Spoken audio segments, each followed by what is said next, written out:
கதை. இதை வந்து கீராவும் விளக்கமா எழுதியிருப்பாரு. அழகிரிசாமி, கீரா இவங்கெல்லாம் ஒன்றா இருக்கும்போது சொல்லப்பட்ட கதையாகவும் இது சொல்லப்படுது. நம்ம பகுதிகளிலேயும் இந்த கதைகள் உலாவின கதை உண்டு.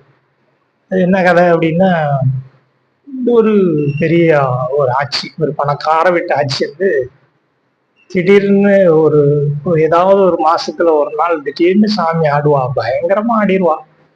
ஒரே சத்தம் போட்டு திட்டு திட்டு திட்டு திட்டுன்னு வீட்டிலேருந்து வேகமா ஒடியாந்து ஒரு ஆலமரத்துக்கு இடத்துல ஒரு மறைவா போய் அங்க ஒரே சத்தமா கிடக்கும்.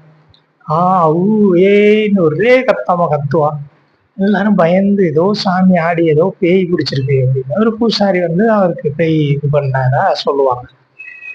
அதெல்லாம் திரும்ப திரும்ப அது வந்துகிட்டே இருக்கு. எப்ப பார்த்தாலும் மாசத்துல 2 தடவை திடீர்னு பயங்கரமா சத்தமிட்டு வேலமிட்டு அந்த ஊரையே 2 படம் வச்சு பணக்கார பொண்ணு கல்யாணம் ஆகி அவளுக்கு கணவனோட பிரிவு வந்துருது. ஆனா அங்க இருக்கா, வீட்டோட வந்து வாழா வெட்டியா இருக்கா.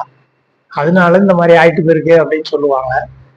இது இந்த விடலை பருவம், இளவட்ட பருவங்கள், இது என்னதான் அங்க போய் ஏன் தினமும் கரெக்டா அந்த ஒரு டயத்துல ஆடுறா, பூசாரிக்கும் போறான் அப்படின்னு சொல்லிட்டு அன்னைக்கு என்ன பண்ணிட்டாங்க, திடீர்னு எல்லாரும் மரத்து மேல, அந்த ஆலமரத்து மேல ஏறி மேல ஒளிஞ்சுக்கிட்டாங்க.